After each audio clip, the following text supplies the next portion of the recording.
Part 1. It is peculiar to find that the Hebrew word for God is a plural form and not only means gods, but is frequently used as a plural. The word for a god, any god, is El, and its plural form is Elim, or Elim, E-L-I-M. In Genesis 41:38, we find a man in whom the Spirit of God is, word spoken of Joseph by Pharaoh. Literally, the Hebrew reads, a man in whom is the breath of God, and there is no doubt as to how Pharaoh meant it. Here, Elohim is certainly a plural. Breath or wind, meaning spirit, is a usage common to both languages. In chapter 40, verse 8, it is very likely that Joseph's meaning also was, do not interpretations belong to gods. It is true that the word Elohim is often treated as a singular, and if a verb or adjective is attached, it also is singular. Usually the word occurs without the article, though frequently the gods occur also.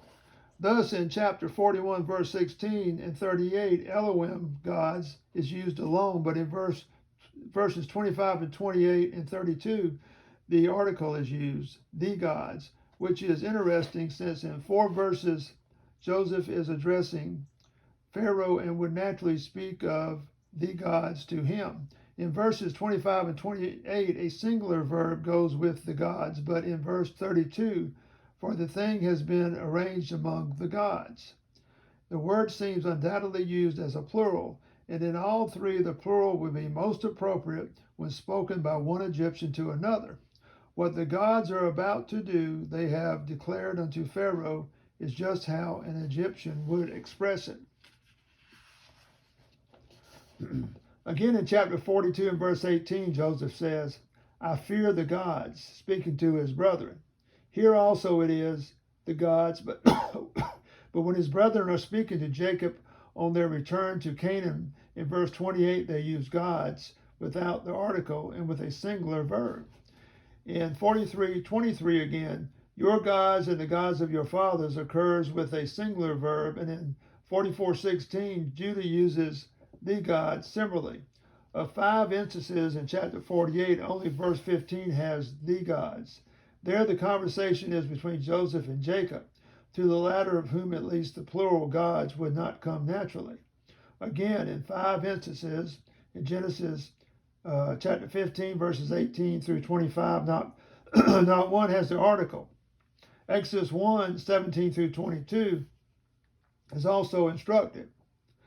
In the words, the midwives feared the gods, the article is used so that the plural, the gods, must be intended, which is quite appropriate, as it was Egyptian gods whom the Hebrew midwives feared. In verse 20, however, where the author says, God dealt well with the midwives, he uses Elohim, the plural form, with a singular verb, showing that it is his own God, Yahweh, the one God, not the many he is thinking of.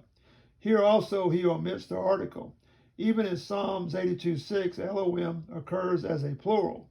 I said, ye are gods, and compare Christ's comment on this in John 10, 34 through 35.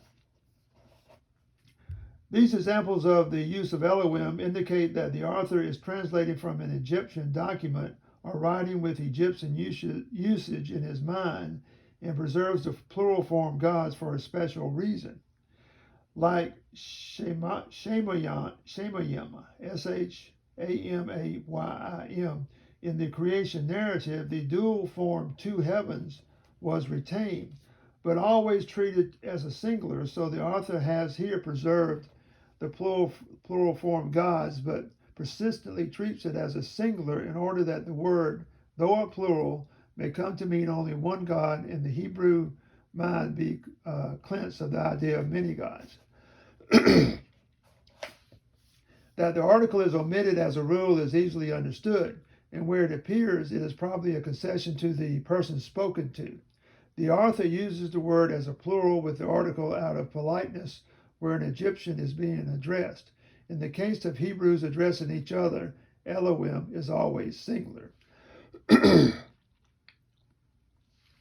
Part 2. The frequent recurrence of the word Elohim, especially in interviews between Joseph and Pharaoh, and his brethren is a marked feature of the narrative, which may be regarded as direct evidence of Egyptian influence. It is typical of the Egyptian mode of speech, especially in court circles, for Neder and Nederet, God and gods, were very frequently on the lips of couriers. The author makes Joseph speak and act as an Egyptian court official of that period ought to speak, using their language and style, even though the plural form gods must have been distasteful to a Hebrew. Pharaoh's description of Joseph, already discussed, is an interesting anticipation of the Christian ideal. A man in whom is the spirit of the gods appears to be a regular Egyptian expression for one who exhibits godly attributes. There are other features of the Egyptian religion which thus anticipate the expression of the Christian ideal.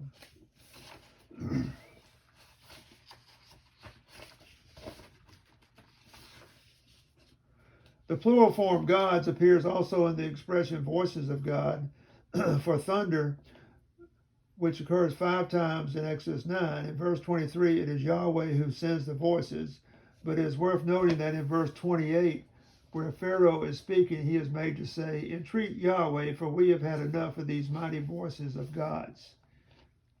Here he respects Moses' religion of one God, Yahweh, but reverts to the plural gods, Elohim, in the voices of gods.